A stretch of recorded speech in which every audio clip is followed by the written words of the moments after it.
Bom dia, pessoal do oitavo ano. Como nós já havíamos falado na nossa apostila volume 2, nós vamos fazer aqui a correção dos exercícios propostos. E nós falamos sobre anabolizantes e conscientização corporal, né? E nós vamos fazer a correção dos exercícios que eu deixei para vocês fazerem na página 7 e 8, tá bom, pessoal? O primeiro é um exercício resolvido, que esse já tem a resposta. Agora nós vamos fazer os outros exercícios. Pergunta número 2. O que significa a expressão ser sedentário? Aí já diz, né? Todos já conhecem essa palavra, né? São pessoas que não praticam nenhum tipo de atividade física. Que, sabe, só ficam em casa, parados, ou ficam no computador, ou no videogame, tá? E não fazem nenhum tipo de atividade que tenha melhora da parte física, do condicionamento, da força, da resistência, tá? Da velocidade, da flexibilidade. Certo, pessoal? Pergunta número 3. Explique por que o sedentarismo é considerado um problema de saúde pública e atinge grande parte da população. Porque a quantidade de sedentarismo na população é muito alta. E ela está contribuindo muito, isso é no mundo inteiro, para a obesidade, pessoas com excesso de peso, tá? E o acúmulo de gordura corporal, isso aí está agravando no mundo inteiro, tá, gente? Não é só no Brasil, não. O mundo inteiro está passando por esse problema da obesidade, devido ao sedentarismo, tá certo? Na pergunta número 4, a prática de atividades físicas é fundamental, mas o seu excesso pode nos causar prejuízo. Explique por que isso acontece. Olha só, pessoal, fazer atividade física é muito bom para o corpo, mas também fazer demais é prejudicial, tá? O excesso é negativo porque ela não respeita um tempo de descanso que você tem que ter, tá? De uma atividade para outra, tá? Ele altera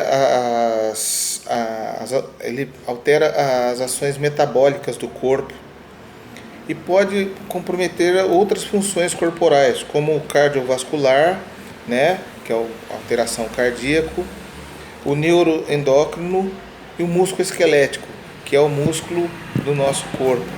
Pode ter muita alteração, tá certo, pessoal? Então, o excesso também é prejudicial, como eu já disse, tá? E ele causa a síndrome do overtraining, tá? Essa síndrome é gravíssima e logo mais nas outras perguntas vocês já devem ter lido. Tem uma outra pergunta falando sobre isso. Para que explique, a pergunta número 5, explique a síndrome do overtraining. Ela é causada pelo descanso impróprio entre as sessões de treinamento, gente, e uma dieta inadequada, tá? Tá vendo, ó? Vou explicar agora, tá? Esse é o problema da overtraining. E quais são os sintomas do overtraining? A pergunta número 6. Distúrbio de apetite, que causa a imunidade baixa do nosso corpo. Distúrbio do sono, que dá fadiga excessiva. Você, às vezes, tudo que você quer fazer, você está cansado, você sente um cansaço excessivo porque você não teve descanso, tá? Dores persistentes, são as dores musculares, aquelas dores que não param, o seu corpo fica doendo o tempo inteiro, tá? Isso é o estresse muscular, o estresse do corpo. Isso é devido ao overtraining, tá? E alterações nas mulheres do ciclo menstrual, que tornam as mulheres agressivas, tá? Bravas, né? Ficam naquele período em que ninguém suporta estar perto. É difícil. E a depressão, gente. Tem muita gente que por causa do overtraining entra em depressão, tá? Isso é muito grave. Então, o overtraining, o excesso de treinamento também é prejudicial, tá certo? Seguindo as normas certinhas, vocês não entram em overtraining. A 7ª pergunta, o que são esteroides anabólicos? São substâncias fabricadas com base na atuação do hormônio testosterona, que é produzido no interior dos testículos. Eu não vou entrar em base dessa explicativa aí, vocês procurem saber para vocês saberem o que é o hormônio da testosterona, certo, pessoal? Na pergunta número 9, quais efeitos colaterais podem surgir em mulheres e homens que usam substâncias, os esteroides anabolizantes, tá certo, gente?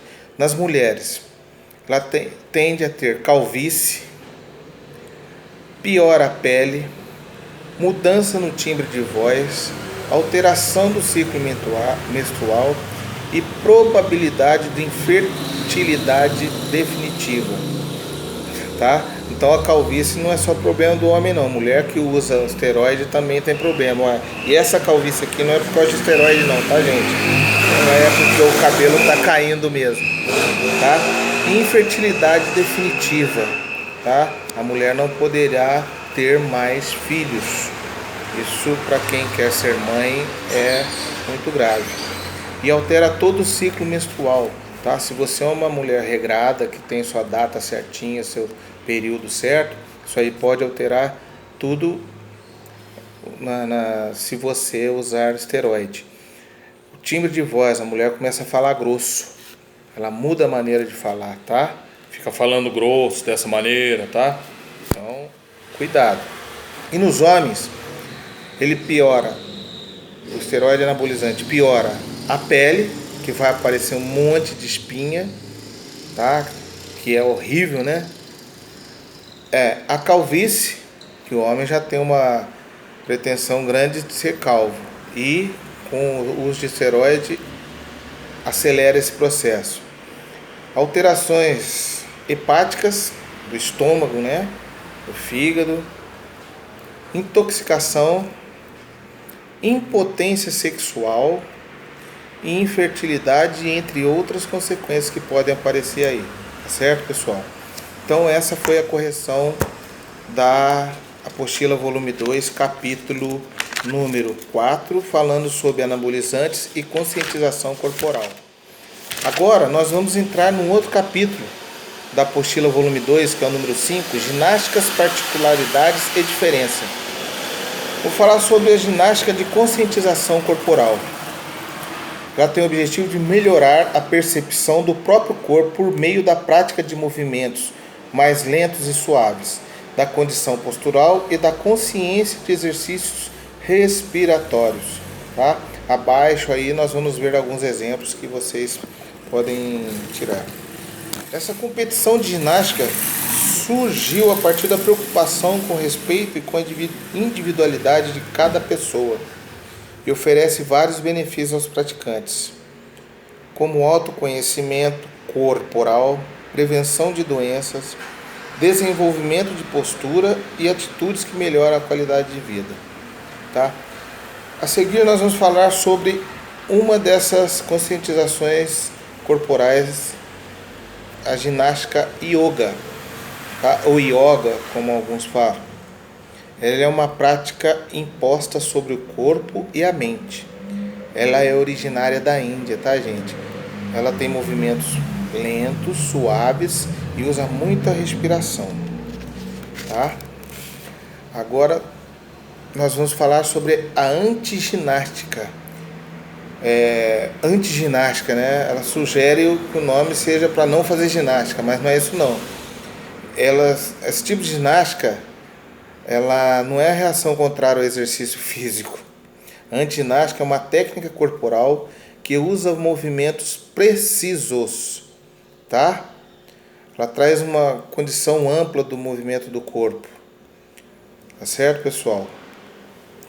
Agora nós temos a biodança, que é uma forma de ginástica educacional e reeducacional que busca o desenvolvimento completo das pessoas, tá? E usa muita expressão corporal, certo?